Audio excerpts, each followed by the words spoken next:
There's a quiet place that gives me peace when I'm alone with you. There's a hiding place. Your spirit's always there when I'm confused. Yeah. Only you can purify. All this world won't ever satisfy my heart. It cries, and as the deer pants for the water, so my soul needs you, Lord. With thirsty God, you're the living water, and my soul needs you, Lord, and needs you, Lord, need you, Lord, and need you, Lord,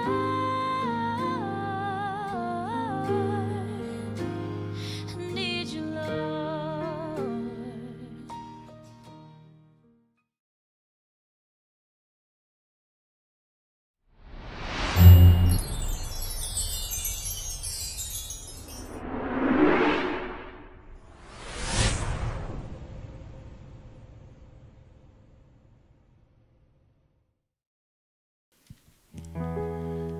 Boa noite. É muito bom estar aqui e saber que você está aí em casa. Saber que nós não nos reunimos apenas por causa de um lugar, que não é esse lugar físico que nos agrega, mas é uma presença, é uma pessoa. E é esse poder pelo qual Deus criou todo o universo que nós celebramos nessa noite. Ele é a luz do mundo, é Ele que dissipa as trevas e é a Ele que nós devemos o nosso louvor. Cante conosco nessa hora.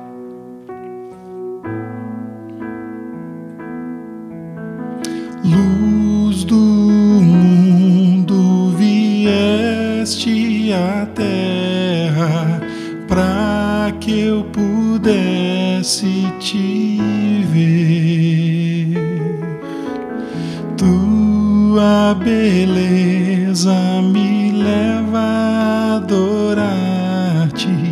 Quero contigo viver. Vim para adorar-te. Vim para prostrar-me, vim para dizer-te: és meu Deus, totalmente amável, totalmente digno, és maravilhoso para mim.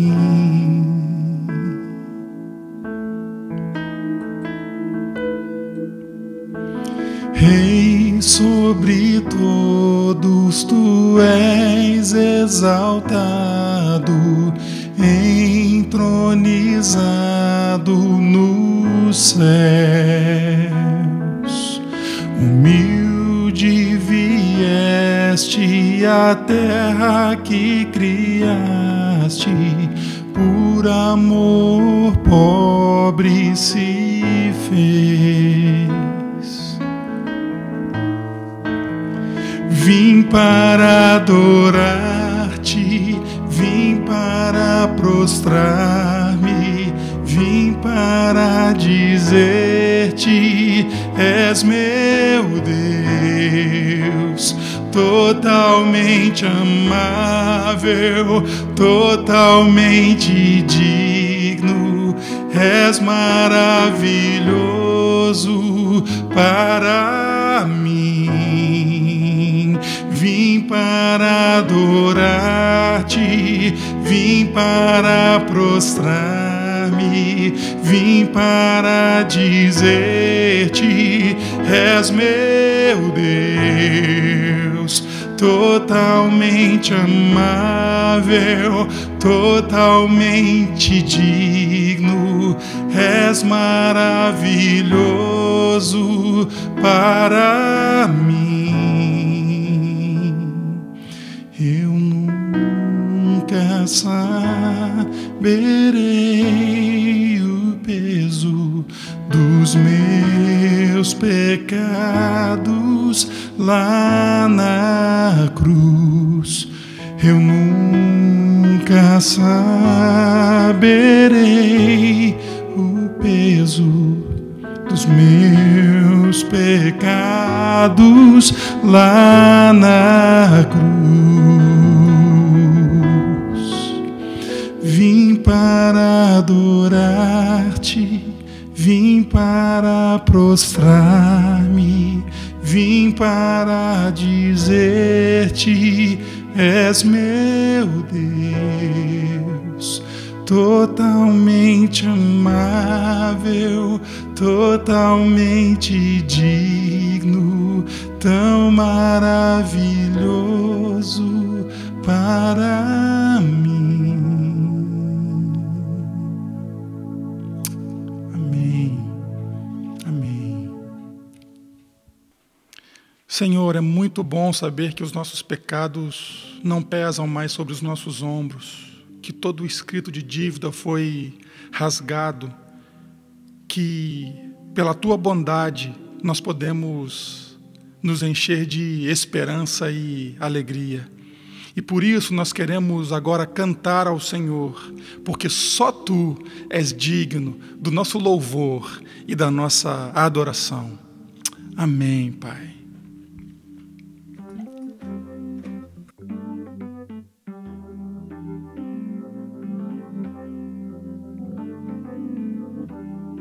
Palmas.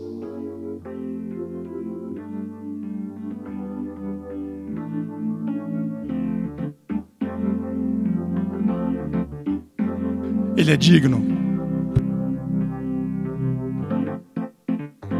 Ao que é digno de receber a glória, ao que é digno de receber louvor, ao que é digno de receber a glória, ao que é digno de receber louvor.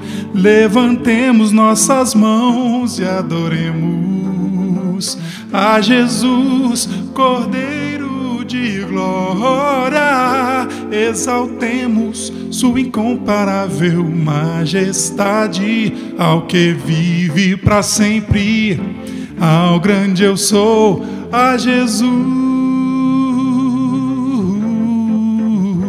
ao que é digno de receber a glória, ao que é digno de receber louvor, ao que é digno de receber a glória, ao que é digno de receber louvor. Levantemos nossas mãos e adoremos a Jesus, Cordeiro de glória. Exaltemos sua incomparável majestade, ao que vive para sempre, ao grande eu sou, ao que vive para sempre, ao grande eu sou, ao que vive para sempre, ao grande eu sou, a Jesus.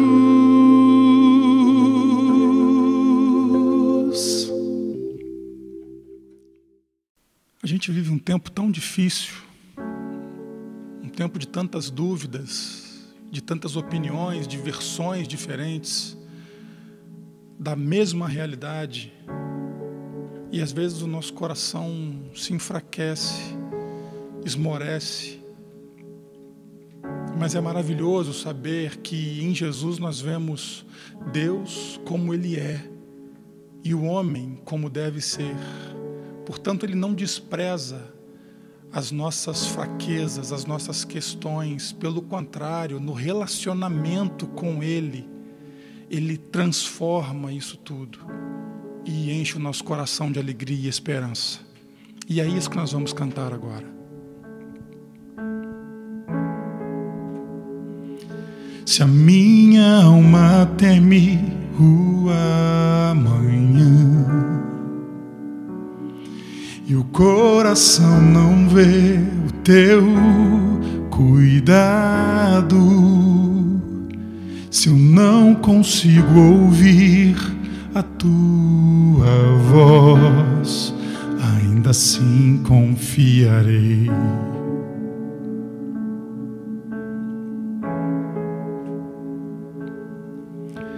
Sei que o meu Redentor vive, que se levantará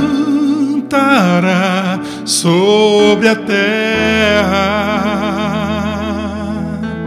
Sua bondade transbordará meus desertos com misericórdia. Tua forte mão guarda os meus dias, mesmo sem te ver, eu pertenço a ti. Teu perdão me cura, ó Deus, a tua cruz me limpa. Eu sei que não mereço, mas me amas com amor sem fim. Oh Deus, nós sabemos que o Senhor nos acolhe. Sei que o meu Redentor vive, que se levantará sobre a terra. Sua bondade transbordará meus desertos com misericórdia.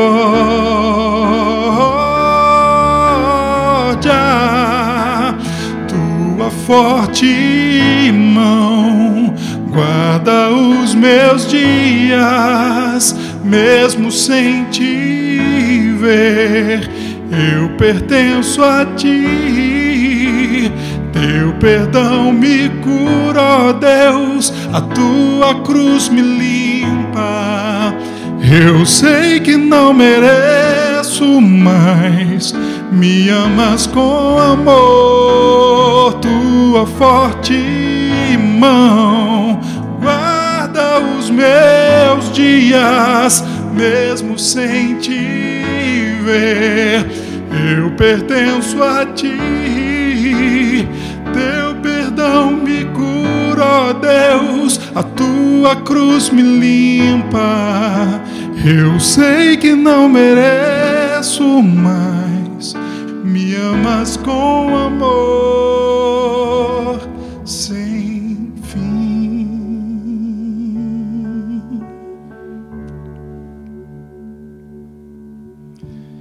Cristo, Cristo, eu confio em teu nome, em teu poder. Cristo, meu Senhor amado, faze minha fé crescer. Cristo, Cristo, eu confio em teu nome, em teu poder. Cristo, meu Senhor amado, faze minha fé crescer. Amém.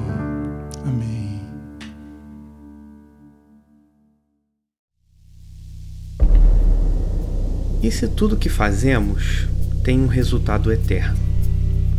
Se até o lixo no lugar certo pode gerar vida, o que esperar de obras de arte feitas à imagem do seu Criador? Bem, o Deus que criou as estações em perfeito movimento e planejou o vapor para se tornar água novamente e correr de volta para o mar, esse mesmo Deus colocou um desejo, uma inquietação nos nossos corações: multiplicar-se. Uma multiplicação de amor. Mais do que isso, uma mensagem para espalhar-se. Então, erga-se. O mundo precisa conhecer a única mensagem de mudança que tem peso eterno. Seja da maneira que for, essa mensagem precisa chegar a todos os corações. Portanto, mexa-se, porque custe o que custar, precisamos alcançá-la, pois a mensagem já está em movimento.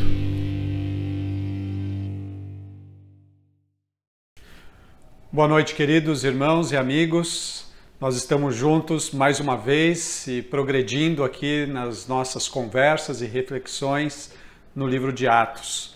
Hoje nós vamos olhar para Atos, capítulo 6, do verso 1 a 7, nessa série de mensagens que nós estamos chamando de Em Movimento, testemunho nas palavras, nas atitudes e nas ações. Eu espero em Deus que você esteja sendo abençoado e que essas reflexões estejam fazendo bem para você, para sua família e que ela te ajude em alguma medida a se aproximar mais do Senhor, da sua graça, da sua misericórdia e do seu poder.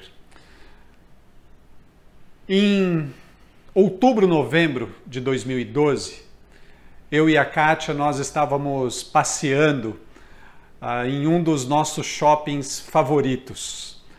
Nós estávamos andando, a Kátia tranquila, mas com 38 semanas de gestação, e eu focado. Eu tinha uma missão naquele dia. A minha missão era comprar a roupa que a Zoe sairia da maternidade assim que ela chegasse. Ela chegou no final da 41ª semana.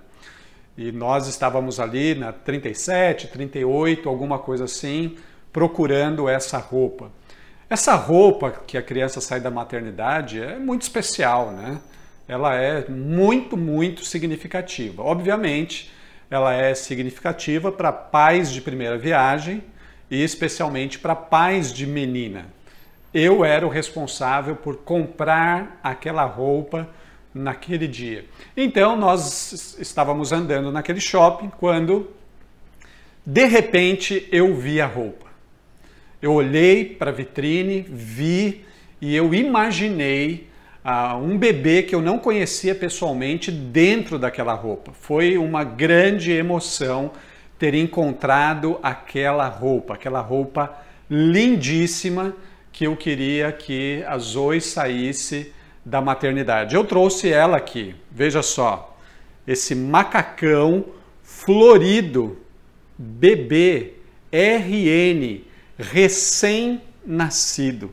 Quando eu vi esse macacão naquela vitrine, eu me apaixonei por ele e imaginei que a minha filha caberia aqui nesse macacão e que ela iria sair lindíssima da maternidade. Então nós compramos esse macacão. Ainda passou talvez 3 ou 4 semanas e então a Zoe chegou e chegou o dia da Zoe usar o macacão. E aí nós descobrimos o seguinte: o macacão não cabia na Zoe. A roupa que ela iria sair da maternidade, a roupa tão linda que era o meu grande objetivo de encontrar para que ela saísse esplendorosamente daquela maternidade, não cabia nela. Mas a gente fez ainda uma tentativa, nós colocamos o macacão nela para que simplesmente tirássemos uma foto. E foi tudo o que aconteceu. Nós tiramos a foto, tiramos o macacão porque estava super apertado, não cabia nela, e ela foi embora com uma outra roupa. Na verdade, eu fiquei frustrado. Eu fiquei frustrado porque Eu queria tanto que coubesse o macacão na Zoe. Em alguma medida eu fiquei decepcionado e honestamente eu fiquei até triste. Fiquei triste porque os meus planos eles tinham falhado. Na verdade eu fiquei muito triste. Mas essa tristeza ela não durou muito. Essa frustração ela não permaneceu. Essa tristeza, essa situação toda, ela não permaneceu por muito tempo e não permaneceu porque o fato desse lindo macacão não servir para Zoe era um excelente sinal. Era o sinal de que ela estava crescendo. Era o sinal de que ela estava em desenvolvimento. Era sinal de que ela estava amadurecendo. Ou seja, o fato dessa roupa tão linda, florida, maravilhosa, não caber na Zoe naquele momento, era um problema, mas era um bom problema. Ela estava crescendo, ela estava desenvolvendo, ela estava amadurecendo, ou seja, ela grande era sinal de vida. O crescimento era sinal de vida. De lá para cá, gente, já foram sapatos, sapatilhas, tênis, calças, vestidos. A Zoe está crescendo, ela está desenvolvendo e aquelas roupas ficam para trás porque não servem mais. Essa história que eu estou contando aqui, história real, história que fez parte da nossa vida, da chegada da nossa filha, ela ilustra o que está acontecendo em Atos capítulo 6. Em Atos capítulo 6, nós vamos nos deparar com o crescimento da igreja e os problemas decorrentes do crescimento de uma igreja. Eu quero chamar a sua atenção para lembrar de algumas coisas até aqui, até o capítulo 5, capítulo que nós já estudamos, já olhamos, já lemos, já refletimos e já meditamos sobre ele. Mas é fundamental que nós relembremos de algumas coisas importantes. A igreja nasce. O capítulo 1, ele demonstra isso, o nascimento da igreja.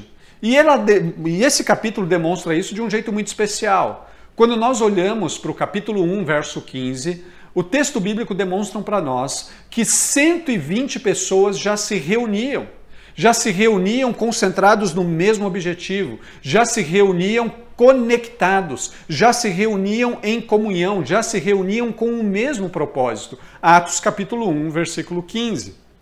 120 pessoas, os apóstolos, algumas mulheres e a família de Jesus, a mãe e os irmãos de Jesus. À medida que essa igreja nasce, e no capítulo 2, então, nós nos deparamos com esse nascimento maravilhoso da igreja, com a chegada do Espírito Santo, nós também começamos a nos deparar com as dificuldades que a igreja enfrenta. Lucas, que é o autor do livro de Atos, ele vai apresentar para nós que os problemas da igreja, eles aconteciam de maneira muito diversificada. Acontecia de um jeito muito dinâmico. Lucas, ele estrutura o seu texto em Atos para chamar nossa atenção que problemas aconteciam externamente, do lado de fora, e internamente, do lado de dentro. Ele vai apontando isso para nós. Então, do lado de fora, nós lidamos com perseguições. Do lado de fora, nós encontramos os líderes religiosos perseguindo a igreja. Nós encontramos os líderes do povo judeu perseguindo os apóstolos. Até o capítulo 4, capítulo 5, nós encontramos esses homens sendo presos, esses homens sendo açoitados, esses homens sendo ameaçados, recebendo ordem: parem de falar de Jesus, parem de falar desse nome. A igreja, então, enfrentava dificuldades à medida que ela ia crescendo, dificuldades externas, os líderes religiosos, os líderes do povo perseguindo a igreja, mas também Lucas aponta para nós que a igreja também enfrentava dificuldades internas, e foi isso que nós vimos no capítulo 5. Na semana passada, quando passamos por esse capítulo, nós nos deparamos com um problema sério dentro da igreja, o problema da desonestidade, o problema da personalização da fé, da performance da religião. Nós nos deparamos com isso, o nome disso é desonestidade. Aquele casal, Ananias e Safira, eles não agiram de outra maneira senão sendo desonestos, tentando enganar a igreja, tentando enganar os apóstolos. Mas agora Pedro chama a nossa atenção para o fato de que aquela tentativa de Ananias e Safira, antes de ser contra a igreja, antes de ser contra os apóstolos, aquela tentativa era uma tentativa contra o próprio Deus. Desonestidade. Então nós nos deparamos aqui com uma igreja nascendo, uma igreja enfrentando dificuldades, mas ao mesmo tempo uma igreja em franco desenvolvimento. Nós olhamos então para o capítulo 2, verso 41, e ali nós temos o registro de que após uma pregação de Pedro, 3.000 pessoas se juntam. 3.000 pessoas entendem o Evangelho, 3.000 pessoas entendem quem é Jesus, o que Jesus veio fazer, entendem que Deus ressuscitou Jesus dentre os mortos. 3.000 pessoas se juntam à igreja, aquela igreja que estava nascendo. Em Atos capítulo 4, verso 4, nós temos um outro registro.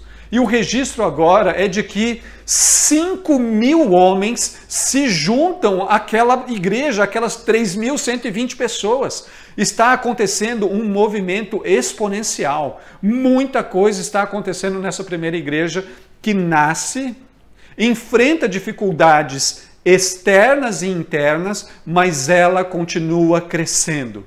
Ela continua crescendo. Talvez a nossa pergunta, a pergunta que pastores fazem, a pergunta que pessoas envolvidas com a igreja fazem é: como essa igreja cresceu tanto? E então nós precisamos nos lembrar daquilo que está presente em Atos capítulo 2, do verso 42 a 47. O texto lá aponta para nós que aquelas pessoas, inicialmente os apóstolos, junto com aquelas mulheres, com aqueles 120, eles faziam poucas coisas. Eles se concentravam no ensino da palavra, na pregação da palavra. Eles se concentravam em uma vida de comunhão. Eles se concentravam no partir do pão, na celebração da ceia. Eles obedeciam o que Jesus tinha deixado como ordem: celebrar a ceia. Eles permaneciam em oração. Eles faziam isso. Eles estudavam a palavra, eles estavam em comunhão, eles participavam da ceia em obediência ao Senhor Jesus. Eles viviam em oração. E aí então, lá no verso 47, nós nos deparamos com o texto bíblico dizendo assim para nós: e a cada dia o Senhor lhes acrescentava aqueles que iam sendo salvos. O Senhor Jesus acrescentava pessoas à medida que eles estavam fazendo a coisa certa. Eles estavam concentrados na palavra de Deus. Eles tinham prazer em viver em comunhão. Eles obedeciam ao Senhor. Eles oravam. O Senhor acrescentava pessoas àquela comunidade. O Senhor, Ele atraía pessoas para aquela primeira igreja. Queridos, à medida que a gente lê esses textos, à medida que a gente olha para esses primeiros 5 capítulos do livro de Atos, se nós somos ficcionados em fazer contas, a gente vai descobrindo assim: puxa vida, essa é uma igreja que o grupo base deles são 120 pessoas. A esses 120 pessoas é agregado 3.000 pessoas e posteriormente a esses 3.120 é agregado mais 5.000 homens. Ou seja, é uma mega igreja. Nós estamos falando de 8.120 pessoas se formos simplesmente fazendo contas simples. Mas verdade é que alguns apontam que quando esses 5 homens se convertem, nós estamos falando de pelo menos 12.000 pessoas. Nós estamos falando de uma igreja talvez com 15 mil pessoas. E diante disso, a nossa grande questão é óbvio que esse crescimento, ele vai trazer algumas demandas e vai fazer com que a igreja experimente algumas dificuldades. É isso que está acontecendo, é isso que vai acontecer em Atos capítulo 6. Ou seja, o macacão florido, ele vai ficar curto. Aquele recém-nascido não vai caber mais no macacão. É impossível. Ele cresceu e crescimento não é ruim. Crescimento é sinal de vida. Crescimento é sinal de que nós estamos lidando com um organismo vivo e o organismo vivo, ele cresce. Crescer é saúde. Agora, à medida que cresce, a gente descobre, o macacão não dá, a gente tem que fazer alguma coisa. Nós temos que resolver isso. Bebês não saem sem roupa da maternidade. Nós precisávamos resolver aquilo e graças a Deus nós resolvemos. Em Atos capítulo 6, o texto bíblico diz assim, Atos capítulo 6, do verso 1 a 7. À medida que o número de discípulos crescia, surgiam murmúrios de descontentamento. Os judeus de fala grega se queixavam dos de fala hebraica, dizendo que suas viúvas estavam sendo negligenciadas na distribuição diária de alimentos. Por isso, os 12 convocaram uma reunião com todos os discípulos e disseram: nós, apóstolos, devemos nos dedicar ao ensino da palavra de Deus e não à distribuição de alimentos. Sendo assim, irmãos, escolham 7 homens respeitados, cheios do Espírito Santo e de sabedoria. E nós os encarregaremos desse serviço. Então, nós nos dedicaremos à oração e ao ensino da palavra. A ideia agradou a todos e escolheram Estevão, homem cheio de fé e do Espírito Santo, e também Filipe, Prócoro, Nicanor, Timon, Pármenas e Nicolau de Antioquia, que antes havia se convertido ao judaísmo.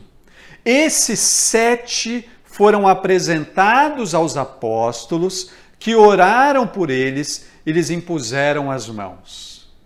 Assim, a mensagem de Deus continuou a se espalhar. O número de discípulos se multiplicava em Jerusalém e muitos sacerdotes também se converteram. Atos capítulo 6, de 1 a 7. Ou seja, a igreja cresceu.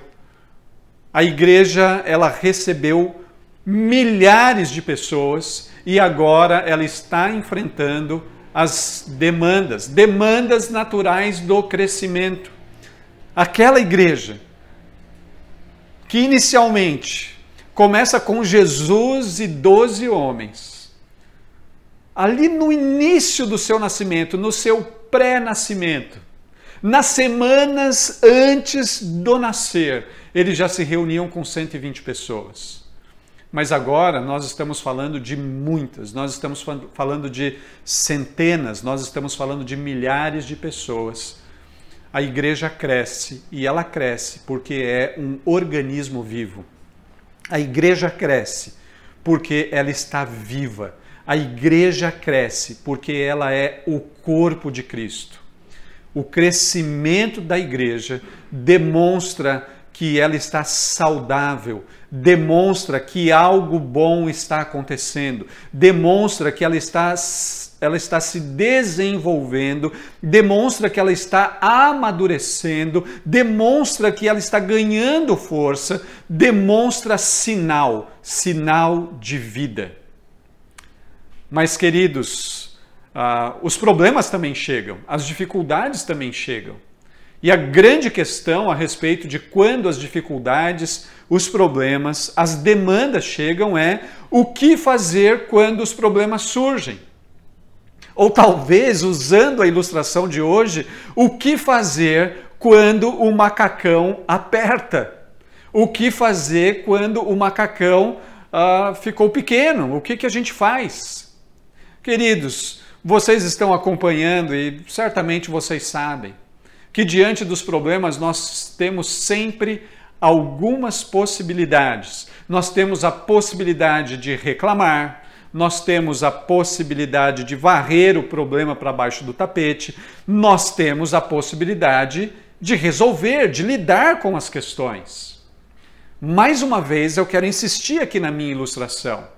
Quando esse macacão, a gente descobriu que ele não cabia, nós tínhamos a opção de reclamar da loja. Falar que aquela loja era uma porcaria e de que eu nunca mais iria voltar naquela loja. Afinal de contas, como uma loja pode me vender um macacão que não vai caber em um recém-nascido? A gente poderia ter feito isso, nós poderíamos ter reclamado, nós poderíamos ter dito, nunca mais voltarei nessa loja. Nós poderíamos ter varrido o problema do macacão para baixo do tapete. Nós poderíamos ter forçado a Zoe a ficar nesse macacão e a talvez usar esse macacão até o final do primeiro mês.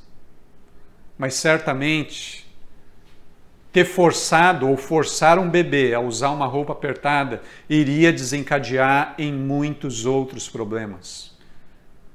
Nós também poderíamos ter resolvido o problema. E para um macacão tem várias soluções. A gente poderia ter cortado o pezinho do macacão. Uma tesoura aqui, o pezinho da Zoe sairia para fora e talvez ela conseguiria usar.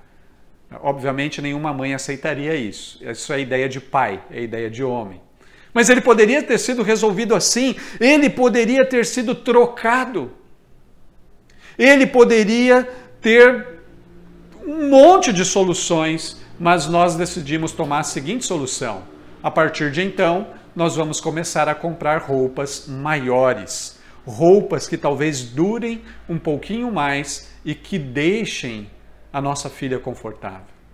Queridos amigos, queridos irmãos, quando nós estamos diante de problemas, de dificuldades, de demandas, nós temos opções. Reclamar, murmurar, varrer para baixo do tapete, fechar os olhos para o problema ou simplesmente resolvermos os problemas. É isso que está acontecendo aqui em Atos capítulo 6. É isso que vai acontecer aqui nesse texto, dentro daquela igreja recém-nascida. O que fazer quando os problemas surgem? Inicialmente, nós nos deparamos com um texto dizendo para nós que as pessoas começaram a murmurar, elas começaram a reclamar. Incrivelmente, pessoas reclamam na igreja, infelizmente, pessoas reclamam na igreja e pessoas também reclamam da igreja. Essa é uma triste verdade, pessoas reclamam. A palavra reclamação presente aqui em Atos capítulo 6 é uma palavra muito interessante. É uma palavra que os tradutores da língua do Antigo Testamento hebraico para o grego, um material que nós chamamos de Septuaginta, eles traduziram Números capítulo 11, que é aquele texto onde o povo reclama de Moisés. Eles usam a mesma palavra. A mesma palavra grega está presente na Septuaginta em Números capítulo 11. Por que essa palavra é importante? Por que isso faz sentido? Porque quando nós olhamos para o livro de Números, nós nos deparamos com um povo que reclama o tempo inteiro e nós percebemos que Deus exerce juízo sobre aqueles que reclamam. Dentro dessa primeira igreja, nós estamos encontrando pessoas reclamando. Nós estamos encontrando grupos meio que batalhando. Os judeus de fala hebraica e os judeus de fala grega. Eles estavam ali se debatendo. Havia um problema. Tinha algo que estava acontecendo. As viúvas de fala grega, elas estavam sendo esquecidas, elas estavam sendo negligenciadas na hora da distribuição dos alimentos. Queridos, nós estamos falando de uma grande igreja, nós estamos falando de muitas pessoas e é natural que isso aconteça.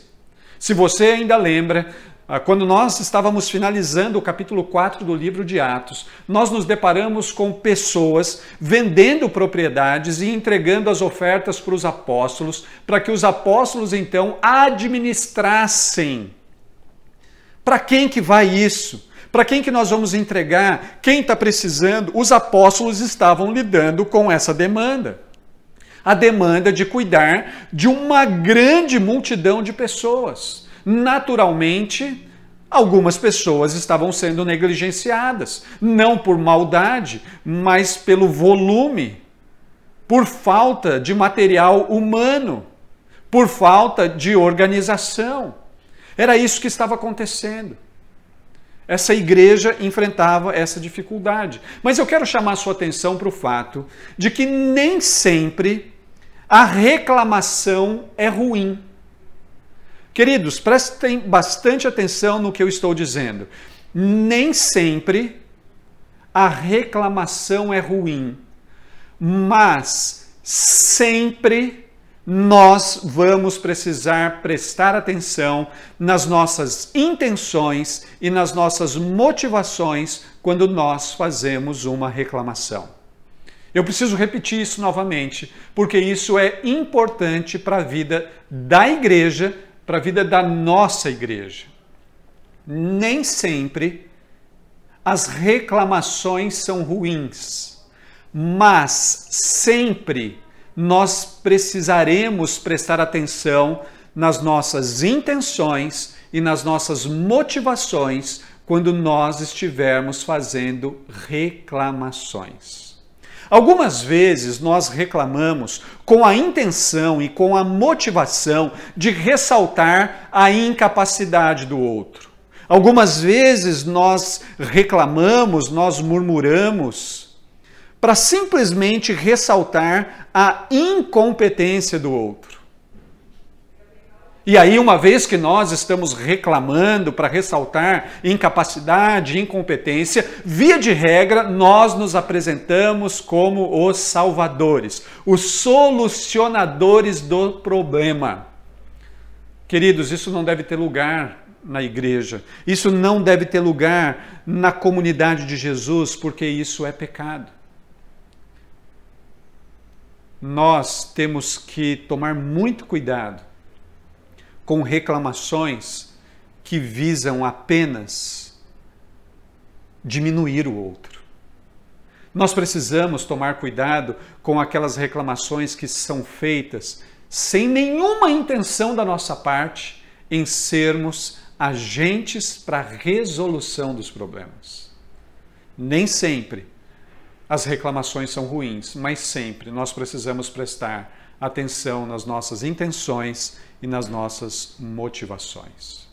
Nessa igreja, aqui em Atos capítulo 6, essa igreja nascente, aqueles homens, os apóstolos, eles tinham também a opção e a possibilidade de varrer o problema para baixo do tapete. Eles tinham a opção de dizer assim, não é muita gente, nós somos apenas 12, nós temos outras coisas para fazer e esse problema aí deixa para lá, uma hora ele se resolve. Eles tinham essa possibilidade. Infelizmente, queridos, a decisão de não resolvermos problema ou problemas, infelizmente, quando nós tomamos essa decisão, não vou resolver isso, não vou resolver aquilo, não vou lidar com isso. Toda vez que nós tomamos essa decisão, a decisão de não resolver, a decisão de ignorar, a decisão de varrer para baixo do tapete, toda vez que nós fazemos isso, nós temos que saber que isso acarreta em maiores e piores problemas. Nós chamamos isso de bola de neve. Aquele probleminha que talvez era pequenininho, ele se desenvolve, ele fica grande, ele cresce, se tornou uma grande bola de neve. Considere, por exemplo, problemas dentro de casa, problemas de ordem conjugal, problemas que são pequenos, mas não são resolvidos e eles vão sendo acumulados ao longo dos anos. Chega uma hora que isso explode, chega uma hora que isso estoura. Imagine problemas dentro da família, pais e filhos, filhos e pais, problemas pequenos que poderiam ser rapidamente resolvidos, mas não são, e eles vão sendo acumulados ao longo do tempo. Chega uma hora que isso explode, que isso estoura. Chega um momento que isso se torna insustentável. Nós precisamos entender que nós precisamos lidar com os problemas. Mas a gente não pode se esquecer que muitas vezes aos problemas um ingrediente mortal se junta a eles, que é o problema do orgulho. Quando o orgulho se junta aos problemas,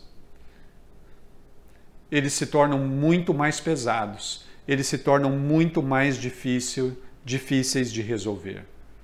Portanto, diante dos problemas, não os ignore. Portanto, diante dos problemas, não os varra para baixo do tapete. Diante dos problemas, resolva-os. Conte com Jesus, conte com homens e mulheres cheios do Espírito e sábios. O reverendo John Stott, quando ele olha para essa expressão de que os homens selecionados, eles tinham que ser cheios do Espírito e de sabedoria, ele usa a ideia aqui de que esses homens eram espirituais e práticos. Conte com pessoas que possam ajudar você a resolver os seus problemas. Homens que sejam cheios do Espírito, que conheçam as Escrituras, que sejam tementes a Deus, mas que também sejam práticos. Que te ajudem a resolver na prática os seus problemas. Queridos irmãos, queridos amigos, nós, como igreja Red, nós queremos muito voltar aos cultos presenciais no dia 13 de setembro, ou seja, no próximo domingo. Nós queremos muito fazer isso. Nós queremos muito voltar às nossas reuniões presenciais, mas nós temos muitos desafios para isso. Nós precisamos contar com a ajuda de pessoas para que isso se torne uma realidade. Nós precisamos contar com a ajuda de pessoas comprometidas com Deus, comprometidas com a Igreja de Jesus Cristo e dispostas a servir. Nós queremos voltar.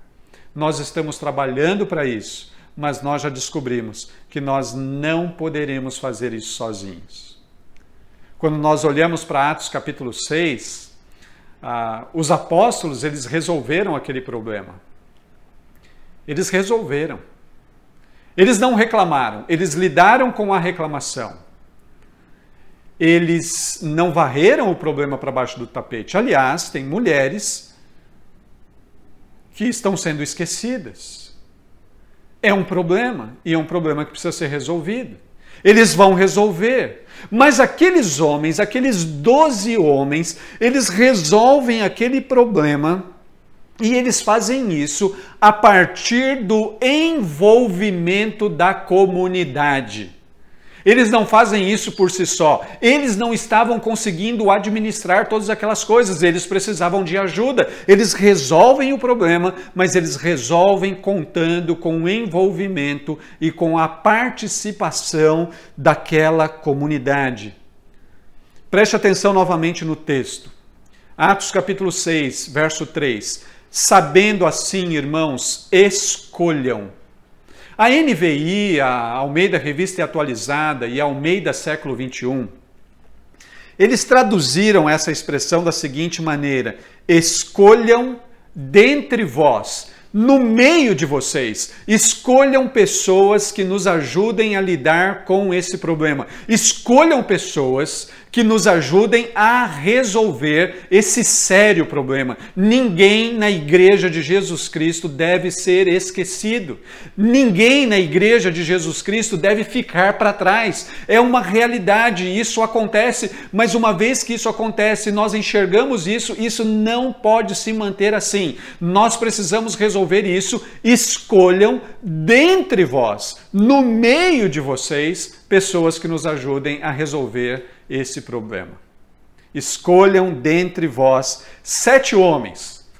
E vocês precisam notar que essa escolha não é uma escolha aleatória, não é uma escolha simplesmente para resolver o problema, mas é uma escolha com critério. Esses 7 homens, eles precisam ser respeitados, eles precisam ter boa reputação no meio de vocês e na comunidade. Eles precisam ser respeitados. Esses homens precisam ser cheios do Espírito e eles precisam ser sábios. Novamente, citando o reverendo John Stott, eles precisam ser práticos e espirituais para nos ajudar a resolver esse problema. E aí então, quando vocês identificarem esses homens, nós, os apóstolos, vamos encarregá-los desse serviço, desse ministério, dessa diaconia. Então, nós, os apóstolos, nós nos dedicaremos ao ministério, ao serviço, à diaconia da oração e do ministério da palavra.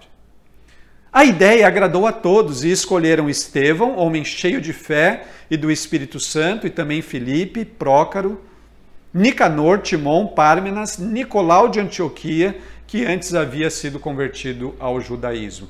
Aqueles homens resolveram o problema e eles resolveram com a participação, com o envolvimento da comunidade. Eles não ficaram reclamando, oh não, mais um problema, e agora, o que a gente vai fazer? Não, eles não fizeram isso. Problemas precisam ser resolvidos, mas a resolução do problema precisa ser com a participação, com o envolvimento, com a cooperação de todos aqueles que têm a consciência de que o Senhor Jesus nos chama para a diaconia, para o ministério, para o serviço. Na Igreja de Jesus Cristo, queridos, não sou só eu que sou chamado para o ministério. Não são só os presbíteros que são chamados para o ministério. Não são só os líderes de ministério que são chamados para o ministério. Você é chamado para o ministério. Você é chamado para servir. Você é chamado para ministrar. Quando nós ganhamos essa consciência, o natural é que nós nos envolvamos. O natural é de que nós participemos. Mais uma vez eu quero dizer aqui para nós nessa noite. Nós queremos voltar aos cultos presenciais a partir de domingo que vem, dia 13 de setembro. Nós queremos fazer isso, mas nós temos muitos desafios e nós queremos lidar com cada um desses desafios. Mas nós já entendemos que nós não poderemos resolvê-los sem o envolvimento da igreja, sem o seu envolvimento. Nós não poderemos resolver esses desafios sem a sua participação. Nós entendemos que você pode ajudar. Você pode ajudar servindo, você pode ajudar organizando, você pode ajudar orando, você pode ajudar servindo, organizando, orando. Você pode ajudar, você pode ajudar. E eu quero dizer para você nessa noite, se disponha a isso. Se disponha não simplesmente para que nós voltemos a ter cultos presenciais, se disponha por algo maior. Se disponha com o entendimento que pessoas podem ser alcançadas, abençoadas, cuidadas e edificadas. Se disponha não por causa daquilo que vai funcionar ou não vai funcionar, se disponha para que pessoas possam ser alcançadas. Se disponha pensando que você, organizando algo, que você orando objetivamente pelos líderes de ministério, pelos presbíteros, pelas pessoas que vão servir, você vai estar ajudando. Saiba que você pode ajudar organizando, treinando, capacitando, dando uma ideia. Saiba que você pode ajudar montando, desmontando, recebendo, nos ajudando durante a semana naquilo que é demanda. Fale com os presbíteros, fale com os líderes de ministério, envolva-se. Os problemas, eles precisam ser resolvidos, mas eles só são resolvidos quando há envolvimento, quando há cooperação, quando há participação. Queridos irmãos, queridos amigos, nós vivemos 5 meses, mais do que 5 meses, em um modelo de igreja que agora, quando nós estamos começando a visualizar a oportunidade de um retorno, nós talvez tenhamos que assimilar que Deus está nos dando uma grande oportunidade. A oportunidade de sairmos dessa zona de conforto, desse lugar muito confortável que se tornou a nossa casa, que se tornou o nosso sofá e a nossa TV para servirmos. Nós sabemos que tem pessoas que não devem voltar, porque precisam se cuidar. Nós sabemos que tem pessoas que podem continuar participando de tudo isso da sua casa. E nós queremos que você seja abraçado como igreja. Mas nós sabemos também que tem pessoas que poderiam voltar, que podem se juntar a nós para o serviço, para facilitar as coisas, para que a palavra de Deus seja espalhada, como acontece aqui em Atos capítulo 6. O texto bíblico, ele chama a nossa atenção e o texto termina assim. Assim, a mensagem de Deus continuou a se espalhar. O número de discípulos se multiplicava. Se multiplicava em Jerusalém e muitos sacerdotes também se converteram. Atenção, a mensagem de Deus continuou se espalhando a partir do envolvimento ativo e cooperador daquela comunidade. Aquela comunidade que já era grande, ela continuou sendo multiplicada a partir do envolvimento e do cuidado de todas aquelas pessoas. Sacerdotes que até pouco tempo atrás conspiraram para matar Jesus, para prender, para açoitar os apóstolos, os sacerdotes estão se convertendo.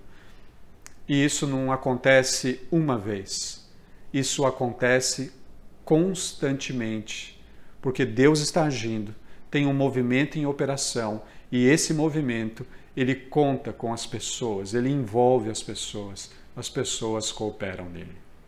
Que nessa noite o Senhor faça crescer essa semente no seu coração e que você se junte a nós, não para consumir aquilo que a gente tem para entregar, mas que você se junte a nós para crescer diante do Senhor e abençoar pessoas. Que Deus abençoe você.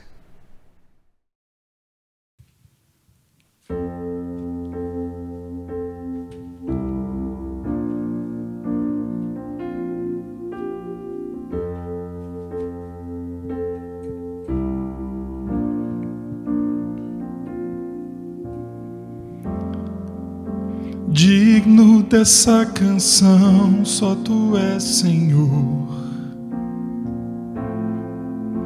Digno do meu louvor, só Tu és, Senhor. Digno da minha vida, Tu és, Senhor. Eu sou Teu.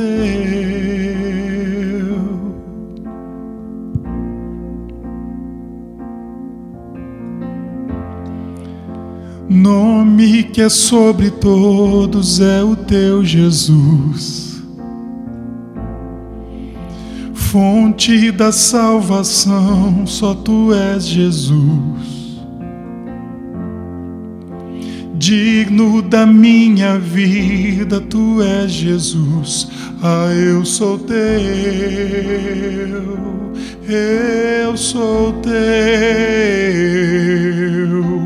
Santo, és incomparável, és inigualável. Abre os meus olhos, Senhor, mostra quem Tu és e enche o meu coração do amor que faz mudar o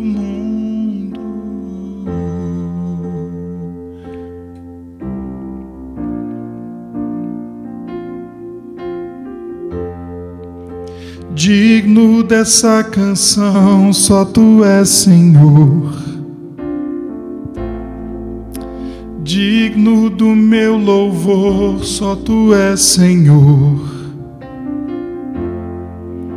Digno da minha vida, Tu és Senhor.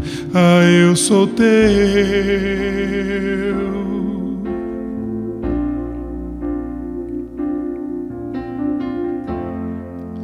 Nome que é sobre todos é o Teu, Jesus. Fonte da salvação, só Tu és, Jesus. Digno da minha vida, Tu és, Jesus. Ah, eu sou Teu. Ah, eu sou Teu. Santo, és incomparável, és inigualável. Abre os meus olhos, Senhor, mostra quem Tu és e enche o meu coração do amor que faz mudar o mundo. Santo, és inigualável. Abre os meus olhos, Senhor, mostra quem Tu és e enche o meu coração do amor que faz mudar o mundo.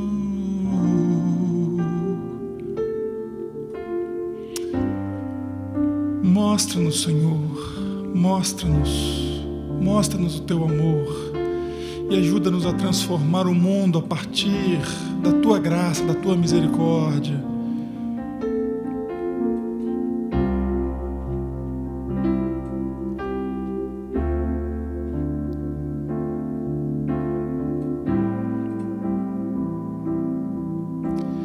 Eu vou construir minha vida em Ti.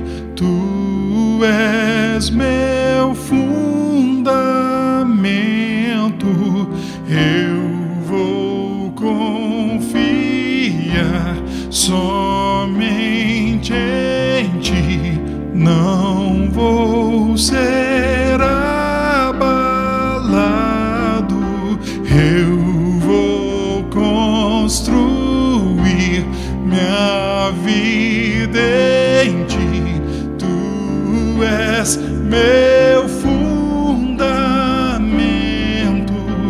Eu vou confiar somente em Ti. Não vou ser abalado. Santo, és incomparável, és inigualável. Abre os meus olhos, Senhor, mostra quem Tu és e enche o meu coração do amor que faz mudar o mundo. Tenham todos uma boa semana, em nome de Jesus.